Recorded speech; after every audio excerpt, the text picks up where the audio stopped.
Buenas noches para toda la gente que ya está del otro lado, ¿verdad? Y que está del otro lado hoy escuchando la charla que hemos preparado para el día de hoy. El tema que le hemos puesto a esta charla es Kofi Ripoll, pasado o presente, ¿verdad?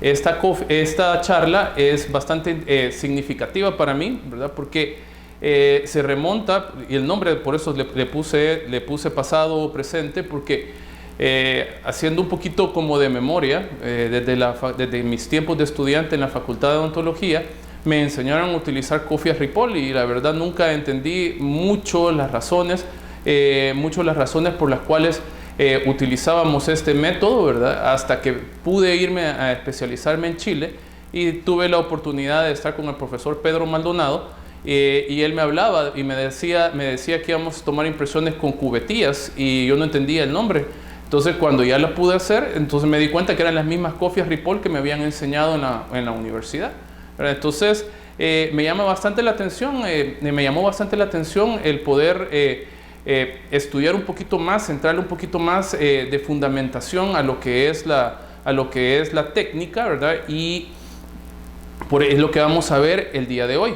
Entonces, vamos a arrancar haciendo esta pregunta: ¿cuál es la forma más popular de tomar impresiones definitivas? Todos nosotros estamos acostumbrados a utilizar nuestras siliconas de adición en forma de masilla, en presentación de masilla y en presentación liviana, ¿verdad? Utilizando dos procedimientos dentro de un solo paso. El primer procedimiento sería la retracción gingival y el segundo paso es la toma de impresión misma, la cual puede ser hecha en lo que nosotros conocemos como un paso, ¿verdad? O como dos pasos, ¿verdad? O sea, que tomamos primero la masilla, después abrimos espacio a lo que es la impresión y sobre ella colocamos lo que nosotros conocemos como wash, ¿verdad? Conocemos como wash sobre el material para poder reproducir mejor los detalles, o hacemos las dos cosas de una sola vez inyectando directamente el material liviano a lo que es el surco con una jeringa o con puntas aplicadoras.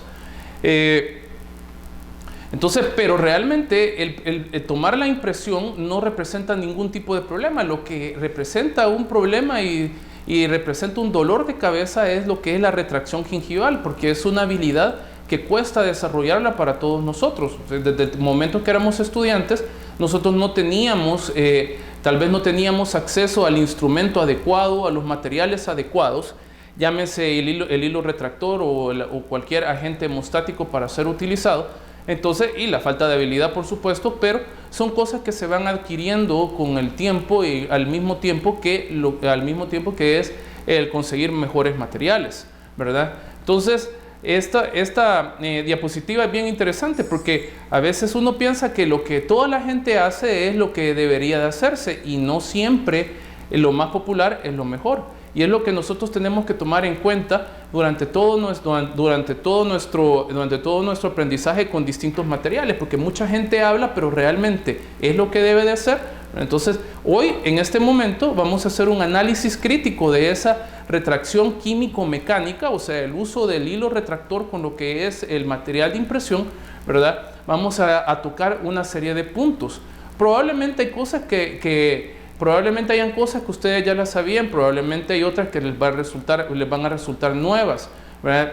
Lo que voy a mencionar no significa que lo que estamos haciendo sea malo. De hecho, es lo que se ha pasado haciendo durante una gran cantidad de años en la odontología, ¿verdad? Pero la verdad es de que tenemos que abrirnos hacia distintas alternativas o hacia distintas opciones para poder realizar un procedimiento, ¿verdad? Entonces, la primera cosa con la que yo voy a arrancar es hablar acerca del biotipo gingival.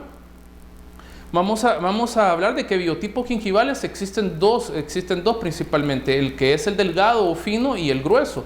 Y eso tiene una incidencia bastante fuerte en lo que es la retracción gingival, porque si nosotros trabajamos en un biotipo fino, ¿verdad? Pues nosotros corremos el riesgo de que si nosotros hacemos demasiado fuerza sobre el hilo retractor, entonces corremos el riesgo de romper lo que es el epitelio del surco, el epitelio de unión, ¿verdad? Y causar algún tipo de problema como es la recesión gingival, de la cual todos nosotros hemos padecido en más de alguna oportunidad. Si yo tengo un biotipo gingival grueso, puedo trabajar con mucha más seguridad colocando un hilo, ¿verdad? Y no me va a representar ningún problema. Ya vamos a hablar más adelante acerca de la presión para colocar el hilo, pero sí es importante saber dónde voy a colocar el hilo. Entonces, yo puedo ver el biotipo gingival clínicamente, puedo verlo visualizarlo directamente. Ahí se puede ver el grado de queratinización, la cantidad de encía adherida, y podemos ver la textura de lo que es la encía, y también podemos ocupar el método utilizando la sonda periodontal, ¿verdad? Entonces, introduciendo la sonda en lo que es el surco, ¿verdad? Y introduciendo la sonda en lo que es el surco y ver si la sonda se alcanza a ver a través de lo que es la encía. Entonces, si nosotros vemos la sonda de la misma manera en que nosotros vemos aquí la punta de la sonda introducirse en la encía marginal y podemos ver que trasluce un poquitito, entonces nosotros ya podemos llegar a la conclusión que estamos ante un biotipo gingival fino o delgado. Entonces, nuevamente, hay que prestarle bastante atención a esto, sobre todo en el sector anterior, porque una recesión gingival en el sector anterior puede resultar sumamente catastrófica en lo que es la parte estética, porque nos va a tocar probablemente repetir la preparación y repetir la toma de impresiones para poder esconder el margen si es necesario. El nivel de los márgenes también es bien importante. Yo voy a preparar, yo tengo que pensar qué es lo que voy a hacer. Si voy a hacer una línea de terminación supragingival, voy a hacer una línea de terminación ligeramente subgingival para esconder algún margen, o puedo dejar una línea de terminación yuxtagingival, o sea, al mismo nivel de la encía. Yo tengo que pensarlo, ¿verdad? Porque eso también tiene que ver con lo que es la retracción gingival. Si yo voy a hacer un margen, voy a utilizar un margen supragingival o aún un yuxtagingival, yo podría prescindir de utilizar un hilo retractor y tal vez podría utilizar otro tipo de retracción que son formas mucho más conservadoras, son menos agresivas al periodonto, como podría ser utilizar las pastas como Spaxil, o poder utilizar el Magic Foam Core, que también es una buena opción, sin tener tanto problema. Pero si yo tengo que utilizar una línea de terminación subgingival, de repente sí debería de considerar la posibilidad de utilizar un hilo retractor, ¿verdad? Porque no voy a poder reproducir el margen como yo quiero. El tipo de hilo y agente químico que yo voy a utilizar es de suma importancia también para poder tener éxito en lo que es la retracción gingival de márgenes subgingivales. Y en ese sentido nosotros podemos encontrar agentes químicos o medicamentos como lo es el sulfato férrico, el cloruro de aluminio, ¿verdad? Que se pueden utilizar, o aún la misma epinefrina, que ya es algo que no se está utilizando mucho por los efectos sistémicos conocidos, ¿verdad? Por todos nosotros, ¿verdad? Y todo se le está dando bastante atención a lo que es el sulfato férrico y a lo que es el cloruro de aluminio, ¿verdad? Que tiene menos problemas sistémicos y tiene una alta efectividad para el control de la hemostasia. Y en cuanto a los hilos, ¿verdad? Yo puedo utilizar hilos trenzados o hilos tejidos, ¿verdad? Con mayor preferencia hacia los hilos tejidos, ¿verdad? Ya nosotros reconocemos marca, el hilo que ustedes están viendo en la presentación es el hilo de Ultradent, que tiene un alto recorrido, ¿verdad? El Ultrapac, en lo que es tiene bastante experiencia en lo que es la retracción gingival, sobre todo porque lo podemos encontrar en distintos grosores. Y eso es bien importante, ¿verdad? A veces la gente compra un hilo trenzado, ¿verdad? Lo va desenrollando y va sacando las hebras, y las hebras las va introduciendo. Tal vez eso no sea el método más efectivo para poder tener hilos delgados. Tal vez deberíamos de considerar utilizar hilos en distintos grosores. El Ultrapac, por ejemplo, utiliza la codificación de los hilos de sutura, 3 ceros, 2 ceros, 1 0, 1 2, ¿verdad? Según la utilización que nosotros vayamos a utilizar. Pero sí es importante nosotros tener los hilos adecuados, independiente de la marca que sean, ¿verdad? Sí es importante tener esos hilos, ¿verdad? Para poder realizar una buena retracción. Aquí podemos ver colocando sulfato férrico previamente. Eso es sumamente importante para poder comenzar la retracción, ¿verdad? Colocar en los márgenes que queremos reproducir, ¿verdad? Colocar abundantemente lo que es el medicamento, y posteriormente comenzar a introducir los hilos, ¿verdad? Ya sea en una técnica de un hilo o de 2 hilos, dependiendo de la situación en que nos encontremos, ¿verdad? Aquí afortunadamente en las diapositivas en las fotografías que estamos viendo, podemos ver de que nos encontramos ante un biotipo que es bastante grueso. Entonces yo puedo colocar hilos de un calibre un poquito más aumentado, ¿verdad? Si yo solamente lo quiero hacer con un solo hilo, o puedo colocar un hilo sumamente fino en el fondo del surco, ¿verdad? Y después colocar un hilo de mayor calibre para poder hacer la retracción. Entonces, cuando yo coloco un hilo, yo tengo que tomar en cuenta las fuerzas que se generan en ese lugar cuando yo estoy colocando el hilo. El hilo de por sí va a generar 2 tipos de fuerza, una de desplazamiento y una de retracción. La fuerza de desplazamiento es de tipo horizontal, y la de retracción es vertical. El desplazamiento que yo voy a tener de la encía horizontal, y el de retracción hacia abajo o vertical, ¿verdad? Pero paralelamente a esas fuerzas que está ejerciendo el hilo para poder separar la encía de lo que es el margen, yo voy a tener lo que son las fuerzas recidivantes también, que es las mismas características que tiene la encía, ¿verdad? Tratando de regresar al sitio donde estaba originalmente. Entonces, en el momento en que yo quite el hilo, la encía va a tratar de regresar a la posición donde estaba originalmente. Por lo tanto, yo tengo que trabajar rápido, no puedo dejarlo. Y existe una cuarta fuerza, que es la fuerza colapsante, que es la que sufre la encía en el momento que yo coloco la cubeta, ¿verdad? Y hundo lo que es el material, en este caso las masías, ¿verdad? En lo que es la encía, y la desplaza. Posteriormente, cuando yo remuevo esa cubeta, la encía trata de regresar a su posición. Entonces, pero esto no es así, no es así de simple. O sea, pareciera de que es un procedimiento. Bueno, yo ya entendí cómo trabaja todo esto, pero yo tengo que entender qué es lo que yo le voy a causar a la encía, a mi encía, cuando yo estoy colocando un hilo y he colocado un medicamento a la par. En la parte de la fotografía ustedes pueden ver este pequeño como surco que se ha generado, que es la encía desplazada, ¿verdad? Es la encía desplazada de lo que es el margen, gingival, pero yo tengo que considerar de que ese hilo que yo introduje en la encía marginal tiene efectos. Las fotografías que nosotros estamos viendo, primero en esta fotografía fue una investigación hecha por Ruel en 1980 y la que está aquí a la par es una investigación hecha por ACCA en el 2006. La primera es colocación del hilo, solamente el hilo, y la segunda es la colocación solamente del agente químico, ¿verdad? Entonces ellos, y la fotografía es lo que sucede inmediatamente después de haber retirado el hilo, ¿verdad? Para poder tomar impresiones. Obviamente estas investigaciones fueron hechas en animales de experimentación y nosotros podemos ver que en el hilo, ¿verdad? Nosotros podemos ver que después de haber retirado el hilo, podemos ver el epitelio del surco, ¿verdad? Que se encuentra lacerado completamente. Y nosotros podemos ver en la del agente químico, podemos ver que hay una delaminación del epitelio después de haber sido colocado. Y si nosotros consideramos de que nosotros, cuando vamos a hacer la retracción, colocamos hilo y colocamos agente químico simultáneamente, es de esperar que vamos a tener los dos escenarios de las fotografías que estamos mostrando, ¿verdad? Lo vamos a tener en ese mismo momento.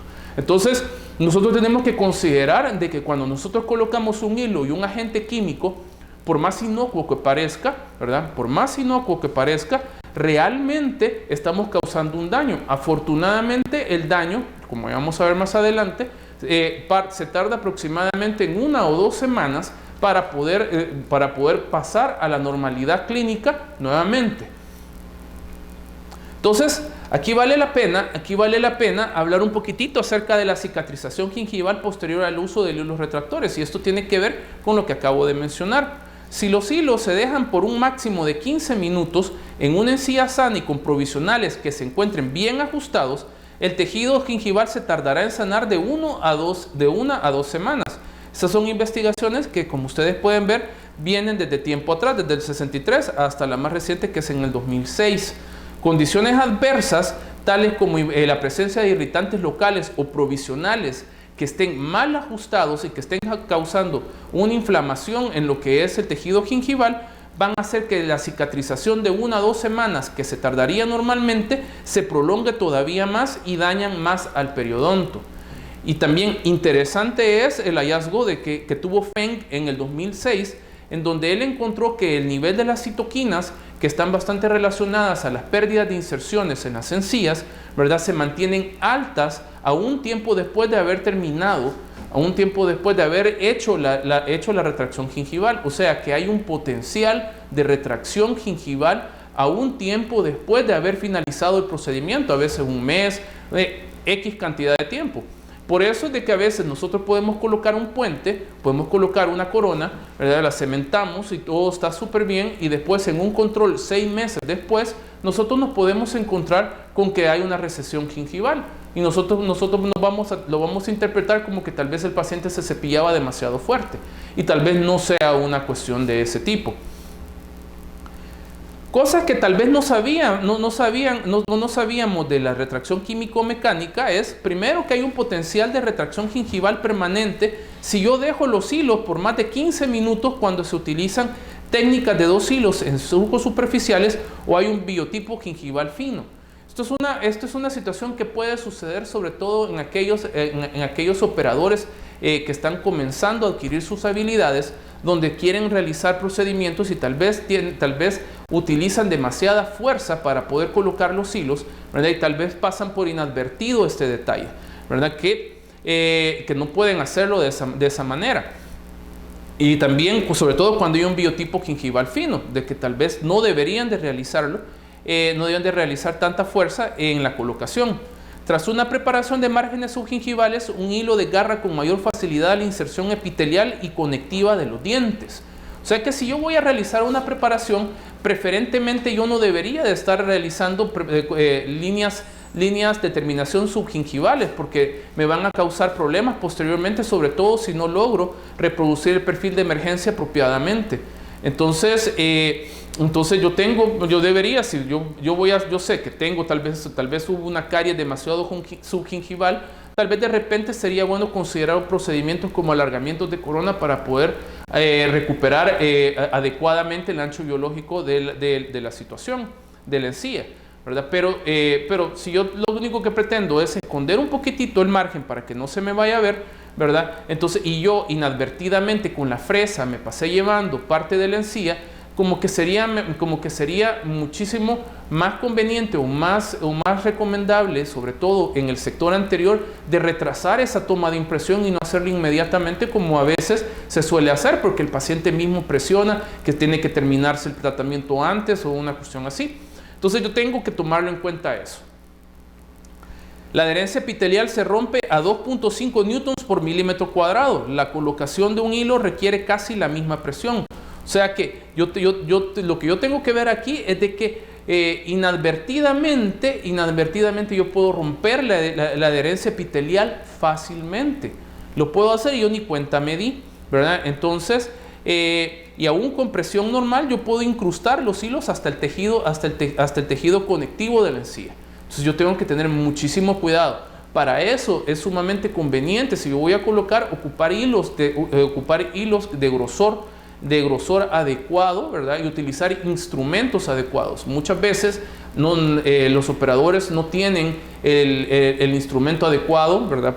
Para poder empacar el hilo, lo que utilizan son cucharillas, y a veces hasta hemos llegado a ver o espátulas de resina, o a veces hemos llegado a ver hasta instrumentos como el Hollenbach, ¿verdad? Que quieren ser utilizados para poder empacar, cosas que no son lo más adecuado.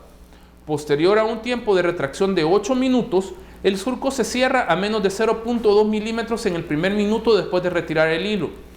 Hay una investigación que realizaron ahí en la década de los 90 que está reportada por Laufer, donde él decía que teniendo una retracción gingival de 0.2 milímetros es suficiente para poder realizar un procedimiento de bridado o de descorticalización del margen, ¿verdad? En el modelo de yeso, que eso es más que suficiente, ¿verdad? Pero si ustedes leen aquí, ¿verdad? El surco se cierra a menos de 0.2 milímetros desde el primer momento que yo removí el hilo. Entonces, eso significa que las fuerzas recidivantes de la encía empiezan a actuar inmediatamente después de haber retirado el hilo, y eso es bastante problemático para mí en el momento que estoy colocando el material liviano para poder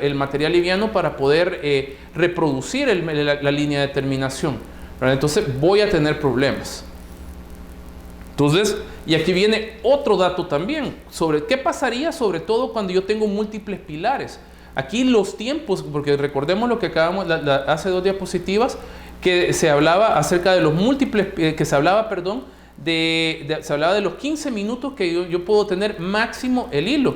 Entonces, si yo empiezo colocando el hilo retractor acá, y yo todavía no tengo mucha habilidad y tengo problemas, cuando yo termine de colocar este hilo en el último pilar, probablemente ya habrán transcurrido más de 15 minutos en el primero. Y eso me puede representar bastante problema en lo que es la salud de mi periodo. Entonces me tengo que fijar. El campo operatorio es sumamente difícil de controlar en cuanto a saliva si yo tengo múltiples pilares, sobre todo si los pilares están desperdigados. Y la selección de la técnica de impresión me debe de resultar bastante importante también, ¿verdad? Porque cuando yo remuevo los hilos, ¿cómo voy a tomar la impresión? Tengo que tomar en dos pasos obligatoriamente. Entonces, yo tengo que tener muchísimo cuidado y sincronización para poder realizar este procedimiento. Entonces, eso es en cuanto a los dientes propiamente, ¿verdad? A los dientes naturales. Pero ¿qué pasa con los implantes? Los implantes es otro cuento. Entonces, es otro cuento porque yo tengo que valorar la cantidad de soporte que tiene el tejido perimplantario, el cual no es lo mismo que lo que tiene el periodonto normal, porque las fibras gingivales se encuentran orientadas de distinta manera.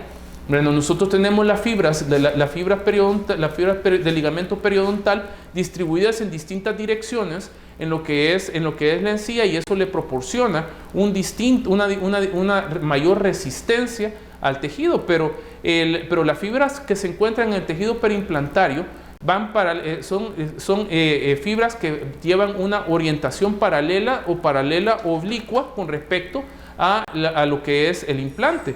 Entonces tienden a ser como una especie como de abrazadera, y en esa dirección es bien difícil, ¿verdad? Es bien difícil de que esto llegue a dar resistencia. Además, el epitelio de unión está pobremente adherido, no está tan fijo como lo está en un diente, y eso me representaría un poquitito de problema también, porque no tengo el soporte que yo necesito. Entonces, ¿por qué no usar la retracción químico-mecánica en implantes? Ustedes podrían haber oído en algún momento, ¿verdad?, de que no es bueno colocar hilos retractores cuando ustedes tienen un implante, y eso no deja de tener cierta razón. Eso lo revisó Benani en el 2008, ¿verdad? Y él hablaba de que las fuerzas usadas en la colocación del hilo seguramente excederán la capacidad de soporte de los tejidos periimplantarios, así como lo hemos estado describiendo. El hilo puede lacerar el epitelio de surco y el de unión, está en condiciones un poquito más disminuidas o más débiles. Ustedes podrían pensar, bueno, entonces si no puedo colocar el hilo, de repente sí puedo colocar el agente químico para poder realizar. Pues realmente no sabemos cuál es el efecto, ¿verdad? No hay investigaciones que todavía nos puedan decir cuál es el efecto del sulfato férrico o el cloruro de aluminio en lo que es el tejido periimplantario. Entonces todavía no lo sabemos. Y puede suceder puede suceder pérdida ósea, riesgo sustancial a recesión permanente y posiblemente una periimplantitis por el daño que se tiene. O sea, si ustedes introducen un hilo, lo laceran y después le colocan un agente químico, eso definitivamente va a penetrar en el torrente sanguíneo y pueda tener algún tipo de consecuencia en lo que es la osseointegración de nuestro implante. Entonces, una situación que nos puede suceder, y esto, bueno, a mí por lo menos me ha pasado un par de veces, de que el cuello del pilar, ¿verdad?, el del pilar protésico, muchas veces no alcanza a llegar al nivel del margen de la encía, porque tal vez el cuello es muy corto, esta parte de acá es muy corta. Entonces la línea de terminación también queda subgingival. Y algunas veces ustedes pueden ir donde el proveedor, y el distribuidor de los implantes les puede decir que no tienen un pilar que tenga ese cuello sea lo suficientemente largo como para poder llevar el margen a un nivel yuxtagingival. Entonces ustedes se van a encontrar ante una situación subgingival exactamente igual que un diente natural, y ustedes van a tener que reproducir el margen. ¿Cómo lo van a hacer? ¿Cómo van a lograr eso? Ahí donde se van a encontrar ustedes con el problema, ¿verdad?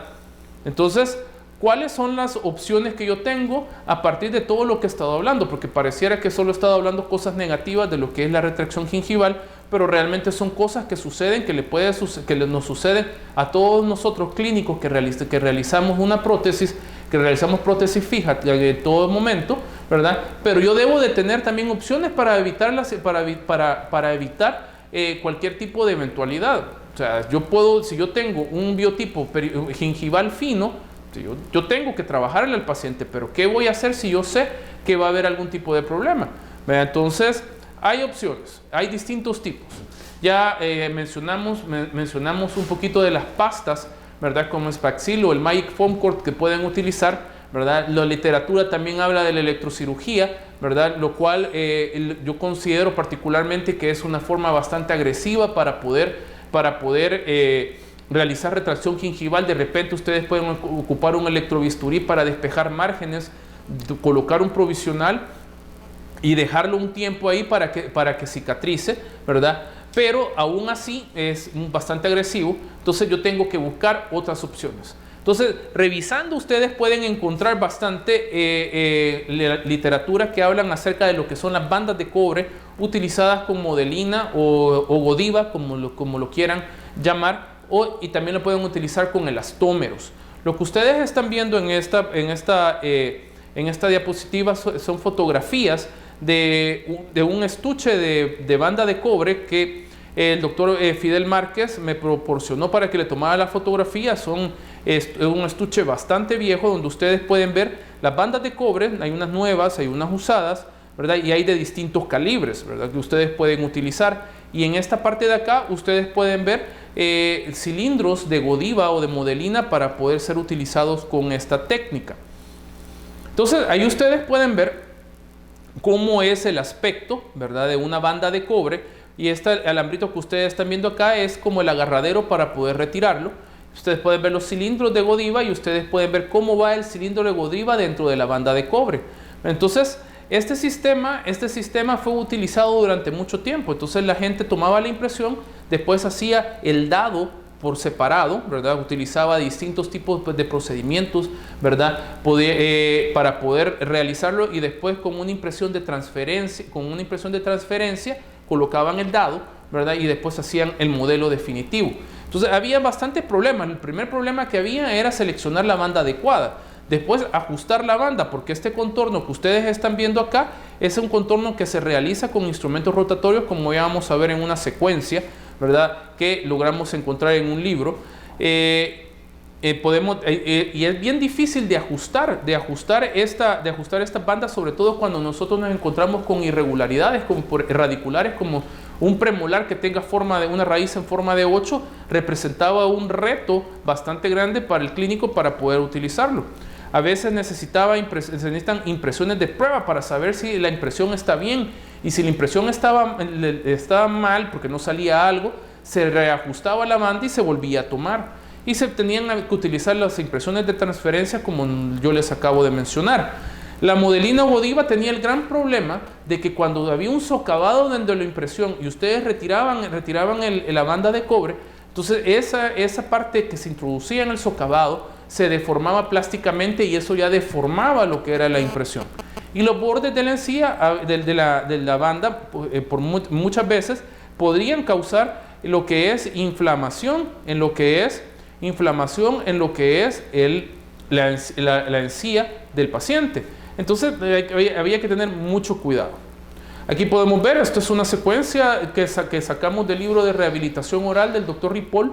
Ese libro es previo al que ya nos vamos a referir con las cofias, ¿verdad?, en donde él utilizaba las bandas de cobre. Y aquí podemos ver la selección de la banda, el ajuste con tijera, fresa, con pinzas especiales, piedras, ¿verdad?, para darle la forma que yo necesitaba. La colocaba. La banda tiene cierta maleabilidad que podía ser terminada de ajustar con un instrumento. Se colocaba el cilindro de Godiva, se calentaba y se colocaba dentro del cilindro, se llevaba boca, ¿verdad? Se hacía presión como que si fuera un émbolo, el material se extruía. Cuando ya estaba listo, lo retiraban y después volvían a hacer un ajuste para ver si no estaba siendo demasiado traumático. Se volvía a ajustar y se volvía a rectificar la impresión. O sea, era bastante dificultoso utilizar esta banda. Sin embargo, se lograban hacer buenas impresiones con esto. Entonces, a la larga, el principio de la técnica no era el problema era la banda de cobre en sí, y el problema era el material de impresión en sí. Entonces, desde la banda de cobre y modelina con Godiva o utilizando el elastómero, porque hay reportes ya un poquito más pasaditos, como de 1980 hasta de los 80s, utilizando la banda de cobre con silicona ya, ¿verdad? Entonces ya nos podemos pasar al concepto de las cofias Ripoll. Las cofias Ripoll, así como su nombre lo dice, fueron popularizadas por el doctor Ripoll, pero el doctor Ripoll no fue quien las creó exactamente. Hay reportes manifestados por Pantaleón en 1993, ¿verdad? De un doctor en Piracicaba, en Brasil, y había otro doctor, creo que en Pensilvania, Canistracci, creo que es el apellido del doctor, donde ellos utilizaban una técnica utilizando vehículos rígidos similar a la banda de cobre, pero hechos en acrílico. Pero la técnica era bastante rudimentaria. En 1966, el doctor Smith McDonald le mencionó al doctor Ripoll, le habló acerca de esto, ¿verdad? Y el doctor Ripoll ya quedó con la idea para empezar a utilizarlas. Desde el 68 hasta el 72, el doctor Ripoll viajó a distintos lugares, Argentina, viajó a Uruguay, viajó a Estados Unidos. En distintos lugares le dieron ideas que fueron mejorando, como por ejemplo utilizar impresiones de arrastre para poder traccionar la cofia y no tener que estarla jalando y utilizando impresiones de registro. También le mencionaron acerca de hacerle orificaciones, como vamos a ver más adelante, a la banda, ¿verdad? Y todo eso fue puliendo hasta que en 1976, en la primera edición de su libro Prostodoncia, en el tomo 1, él publica un capítulo donde habla de las impresiones con cofia Ripoll. Y ahí las podemos ver. Esto es una copia hecha para poder impresionar un puente de 3 unidades. Más adelante, al final, vamos a ver una fotografía de estas, de estas cofias que fueron utilizadas, ¿verdad? El doctor Ripoll definía lo que eran las cofias como un portaimpresiones personificado de la preparación dental. O sea, que era algo específico para lo que yo acabo de detallar, ¿verdad? Entonces, tenía la particularidad esta técnica de no utilizar anestesia. Tampoco no tengo necesidad de estar utilizando medicamentos para hemostasia, ni tampoco estar utilizando hilos, ¿verdad? La toma de impresión se realizaba en tiempo corto. Hacer la cofia es un poquito laborioso, porque hay que estar tratando de registrar la línea de terminación hasta que me quede donde debe de ser, ¿verdad? Pero en sí la toma de impresión es bastante corta. Ustedes lo hacen en un poquito de tiempo, con un poquito de material. No necesitan tener las grandes cantidades de masía, las grandes cantidades de material liviano que ustedes pueden utilizar en las otras técnicas, ¿verdad? Y si ustedes se equivocan, ustedes pueden repetir fácilmente. Solo arrancan el material y lo vuelven a tomar porque la cofia ya está ajustada. Entonces solamente tienen que reemplazar el material. Entonces, ¿cómo trabaja la cofia Ripoll? La cofia Ripoll y la banda de cobre misma, ¿verdad? Pero específicamente la cofia Ripoll, lo que hace es un desplazamiento mecánico del tejido gingival. La encía, el margen o el borde de la cofia desplaza y retrae la encía exactamente igual que el hilo, ¿verdad? Entonces, al desplazarla, cuando ustedes colocan el material de impresión, ¿verdad? Entonces ese material entra de una manera forzada dentro del surco y eso lo hace ejerciendo una presión que es bastante moderada, no es muy fuerte, ¿verdad? Pero lo interesante que tiene la cofia es, a diferencia de las otras técnicas de retracción gingival, donde resultan sumamente afectadas por la fuerza recidivante de la encía una vez que han removido el hilo, ¿verdad? La cofia Ripoll sostiene a la encía no entra y por más fuerza recidivante que haya, la cofia la detiene. Entonces eso tiene la gran ventaja que el material que se extruyó hacia el surco gingival polimeriza de una manera tranquila. En aquella época se utilizaba, por eso de hecho ustedes ven café, la imagen, el gráfico es porque las cofias Ripoll nacieron utilizando el mercaptano, ¿verdad? El famoso Permelastic, ¿verdad? Entonces ese material vulcanizaba. Entonces ese material, ¿verdad? Terminaba su proceso de vulcanización y si es silicona de polimerización, ¿verdad? Y eso me ayuda bastante para poder reproducir lo que es el surco. Entonces, para construir las cofias yo puedo utilizar una resina acrílica normal de color rosado, prefería el doctor Ripoll para poder contrastar un poquito mejor y porque la resina rosada tiene un costo un poquito menor a lo que es la resina acrílica para provisionales, por ejemplo.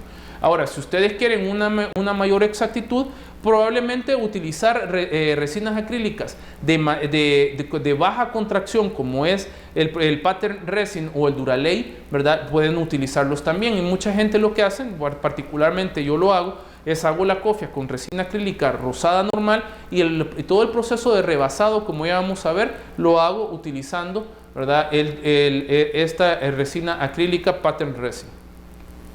Y aquí podemos ver los materiales de impresión.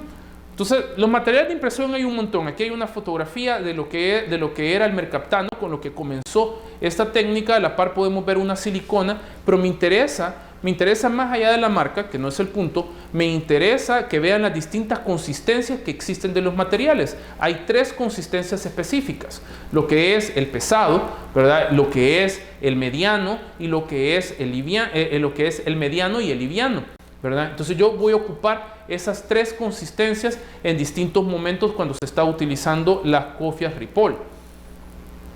Lo que ustedes están viendo acá es el adhesivo. El adhesivo es sumamente importante, ¿verdad? Porque en una de las grandes quejas que hay acerca de las cofias Ripoll, adelantándome, es de que se separa el material de impresión del acrílico. Entonces eso ya lleva un desajuste en lo que yo estoy haciendo. Entonces, para que eso no suceda, yo puedo utilizar el spray o puedo utilizar el adhesivo que es pincelado en el interior de la cofia. Particularmente, a mí me parece sumamente práctico y bueno lo que es el spray. Yo lo utilicé durante mucho, lo sigo utilizando y lo vengo utilizando desde hace bastante tiempo, ¿verdad? Y teniendo buenos resultados. Ustedes le aplican el spray y lo dejan un tiempo, ¿verdad? Para que el spray seque, ¿verdad? El adhesivo seque en la pared del acrílico y ustedes posteriormente puedan utilizar con toda seguridad el material de impresión. Entonces aquí podemos ver un caso donde ya se está trabajando una cofia y ustedes pueden ver la forma que tiene. Entonces ya vamos a entrar con más detalle, pero para introducirnos a la técnica, yo hago mi cofia por aparte, no tengo que tener al paciente conmigo, lo puedo hacer, tomo una impresión preliminar, ahí puedo hacer una serie de preparaciones en el modelo de yeso, ¿verdad? Y yo puedo traer ya hecha anticipadamente mi cofia, o por lo menos buena parte de la estructura, para una cita donde yo voy a rebasarla, ¿verdad? Entonces yo voy a preparar, ustedes pueden ver, ¿verdad? Que se tiene esta es una de las maneras de arrastrar, de arrastrar las cofias, porque pueden arrastrar con una cubeta individual o la pueden hacer con una cubeta stock utilizando un material como el alginato. Ya lo vamos a ver más adelante. Ahí tengo las cofias y tengo la cubeta. Las cofias las tengo que pincelar no solamente del interior, sino que también tengo que pincelarlas de lo que es el margen, ¿verdad? Para que no se me desprenda de ese sitio que es tan importante. Entonces aquí podemos ver que se está colocando en el interior de la cofia material, aquí se está utilizando mercaptano, ¿verdad? Y este mercaptano es de consistencia pesada. Entonces este mercaptano posteriormente le voy a recortar esos excesos y después le voy a hacer una orificación en el fondo del techo, en el fondo del oclusal de la cofia, y posteriormente voy a colocar un material liviano. El material liviano, ¿verdad?, va a tender a reproducir todas esas cosas que el material pesado no pudo, y por la orificación saldrá el excedente para que no puedan suceder fuerzas hidráulicas en el momento y eso me dé un problema después, ¿verdad? Entonces, este es el caso clínico que yo quería traer el día de hoy, y ahí podemos observar, ¿verdad? Podemos observar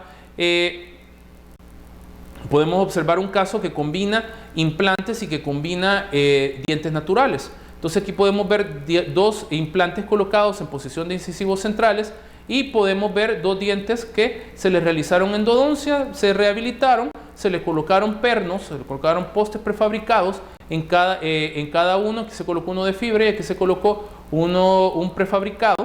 Y aquí podemos ver los dos pilares UCLA que se decidieron realizar para poder proveerle un poquito más de estética al paciente, ¿verdad? Entonces aquí vamos a ver, ¿verdad?, cómo lo fabricamos. Yo le tomo una impresión de alginato al paciente, vacié la impresión, ¿verdad?, le hice corte, le terminé de hacer cortes por si había algo que no me hubiera quedado bien, y despejé completamente los márgenes aproximadamente. Esto lo tomé con un alginato, obviamente no tengo la definición, ¿verdad?, pero sí la suficiente como para poder dejar los márgenes registrados en lo que es la cofia. Entonces, después, utilizando instrumental, que ya les voy a enseñar más adelantito también, ¿verdad?, le di forma a las cofias para poder después rebasarlas en boca. Entonces aquí ya las estoy probando. Entonces es bien importante dos cosas. Número uno, hacerle retenciones a las cofias para que con el material de impresión de arrastre que se utilizará pueda agarrarse en esas retenciones y que la cofia cuando se saque la impresión, la cofia se venga con el material de impresión de arrastre. Y segundo, que la cosa que tengo que observar es de que la preparación de las cofias, ¿verdad?, tiene que ser cilíndrica, ¿verdad?, o por lo menos ligeramente retentiva, pero no dejarle muchas retenciones o irregularidades, porque después nos va a dar problemas para relacionarlo. Una de las cosas que nos suele pasar utilizando cofia Ripoll es de que ustedes saquen la impresión y que les quede la cofia Ripoll todavía en boca y les quede el material de impresión y de arrastre en la otra parte. Ustedes van a tener que retirar las cofias Ripoll y relacionarlas dentro de lo que es la impresión.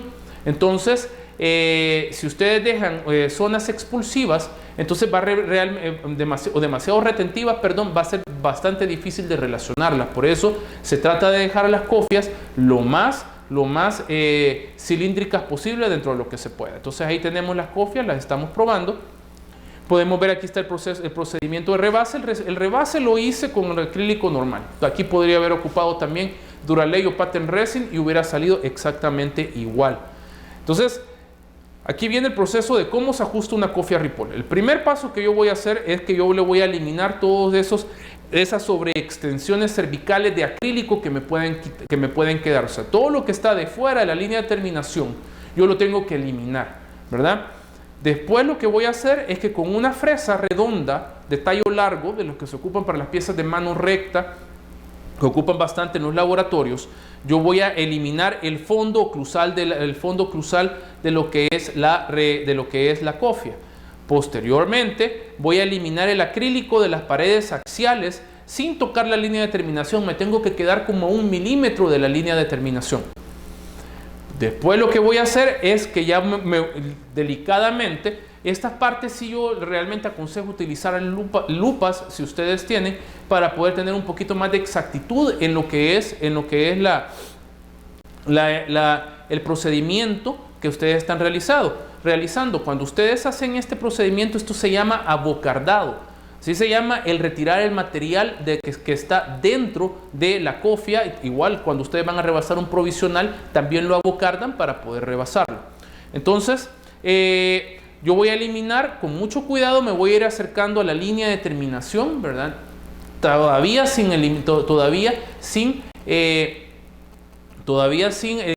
quitarlo todo. Entonces cualquiera podría preguntar ¿por qué no lo hago todo de una sola vez? Y no importa, ¿por qué no comienzo por la línea de terminación y después sigo con lo demás? Se hace en ese orden porque uno suele perder la relación de la cantidad de acrílico que se está quitando internamente. Entonces, para evitar perdernos en ese sentido, lo mejor es ir por partes, comenzando desde el fondo hacia la parte más externa. Entonces, finalmente, cuando yo ya terminé entonces de quitar todo el acrílico de las paredes axiales y del fondo, es que yo voy a utilizar una fresa cilíndrica, siempre de tallo largo para pieza de mano recta, ¿verdad? Y con mucho cuidado voy a empezar a adelgazar, ¿verdad?, lo que es la línea de terminación hasta dejarlo sumamente delgada a nivel de la línea de terminación.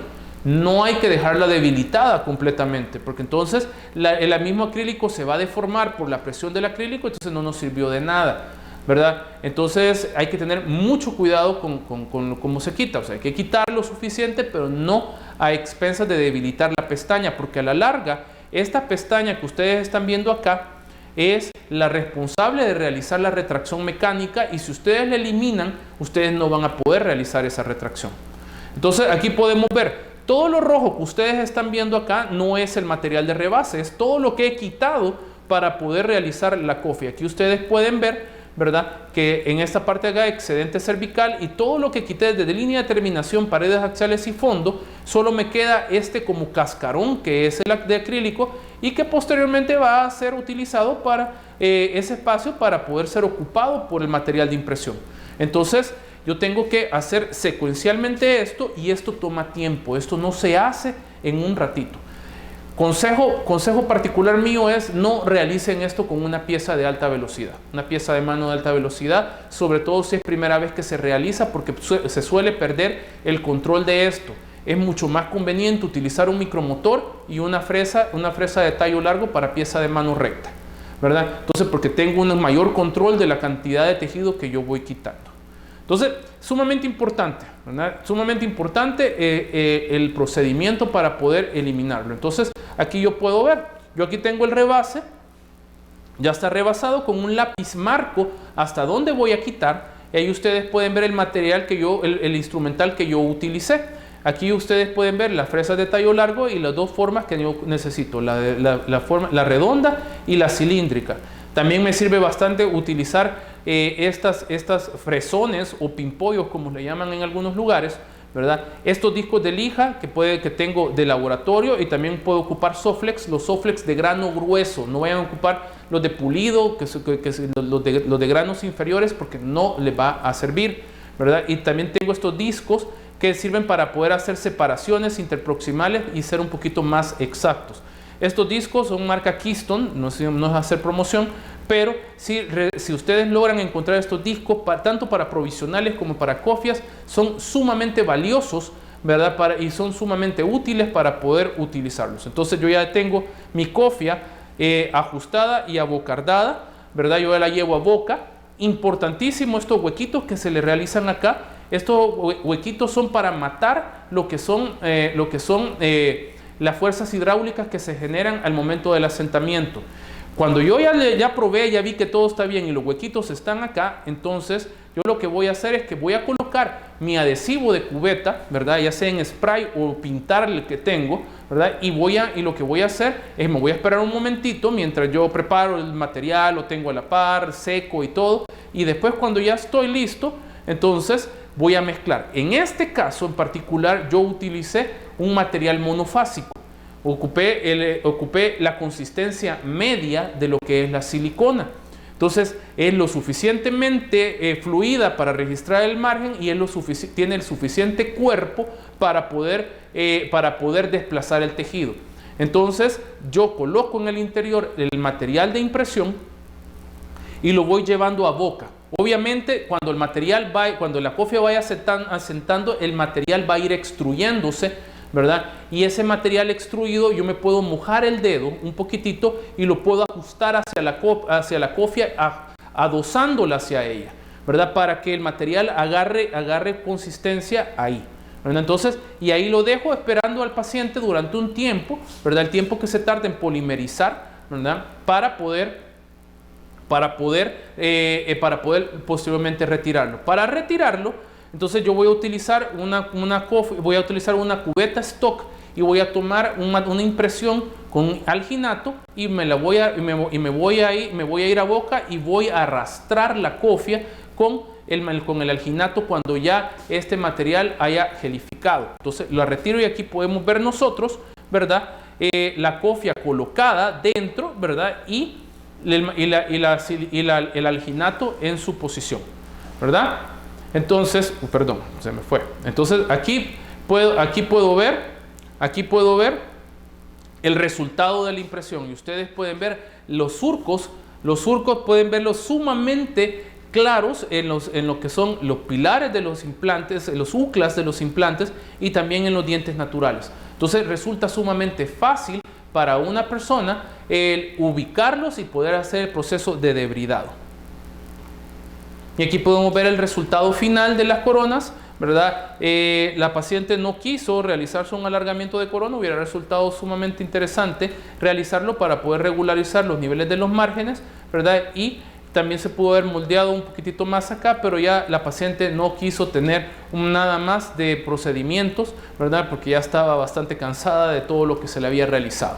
Entonces, pero afortunadamente la forma de tomar impresiones fue logramos hacer de un solo paso dientes e implantes y logramos tener unos resultados óptimos en cuanto a ajuste marginal. Y esta es la fotografía la fotografía en la que yo les mencionaba, donde ustedes pueden ver, ¿verdad? Ustedes pueden ver, aquí yo utilicé la cofia que ustedes vieron, ¿verdad? En el principio de la presentación. Entonces aquí ya está abocardada y aquí yo utilicé masía. Aquí utilicé masía, pero como la masía tiene una consistencia todavía más pesada que el material pesado espatulable que ustedes a veces pueden encontrar, entonces le tuve que abrir orificios, ¿verdad?, a los lados de la cofia para que el material fluyera y tuviera también la suficiente presión.